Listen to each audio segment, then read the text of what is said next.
mga sir, magandang umaga. Ako nga pala si Chief Joel. So nandito tayo ngayon ulit sa AutoKit Service Kay. So ngayong umaga, topic natin itong mixer. So yan, paano ba natin siya i-maintain at paano ba natin maiwasan ng mabilis na pagkasira ng mga pyesa nito. So tara, samahan nyo kami, panoorin natin itong video na to para kahit paano makatulong kami sa inyo. So tara!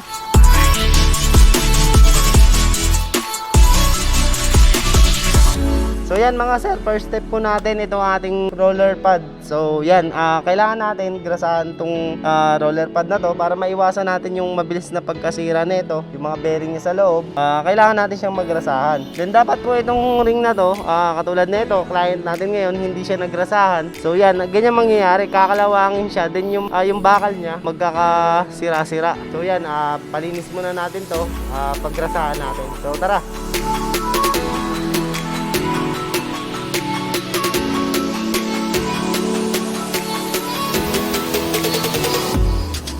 So yan mga sir, next naman natin itong ating planetary gear ng mixer.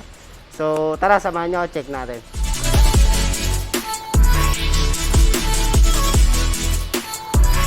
Sa oil natin dito sa planetary gear, so make sure natin na lagi lang siya nasa full para ma-maintain natin yung rotation ng gear niya. Smooth siya sa movement, okay yung pag-rotate ng ball drum niya. So magiging cause na ito mga sir, pag di natin nalagyan ng langis, so masisira tong mga gear niya sa loob. Then mahihirapan din yung ball drum natin na umikot kasi wala nang lubrication yung planetary gear niya.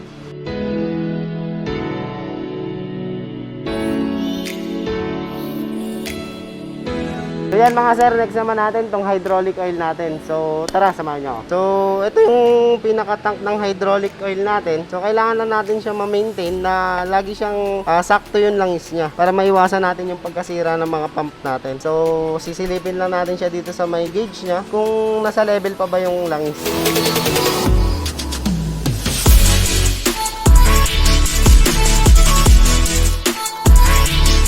So yan mga sir, next naman po natin itong discharge system natin. So sa discharge system natin mga sir, meron siyang dual safety lock. So kailangan natin gawin mga sir, release lang po natin siya, then release din po natin siya dito. So yan, pwede na po natin siyang i-bend.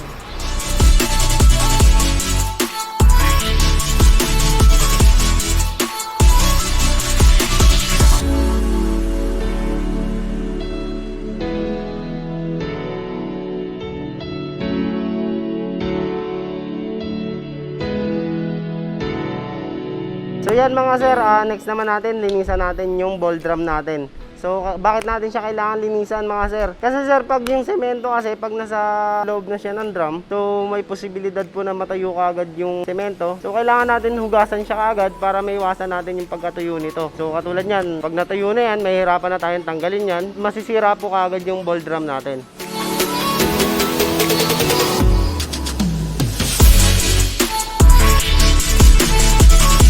So yan mga sir, magbibigay lang ako ng tips. Before po natin papaandarin yung sasakyan natin o yung mixer natin, make sure po natin na naka-neutral tong lever niya ng rotation ng mixer. So mangyayari po kasi kapag naka-engage to, mahirapan po yung makina natin mag-start at masisira po kagad yung starter natin. Maapektuhan din po yung pump natin dahil mabibigla po ng pressure. Kaya make sure po natin na lagi lang siya naka-neutral bago po natin siya i-start.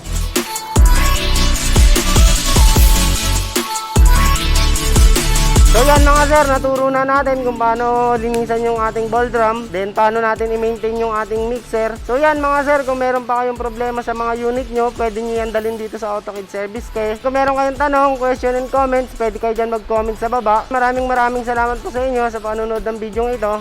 See you in next video.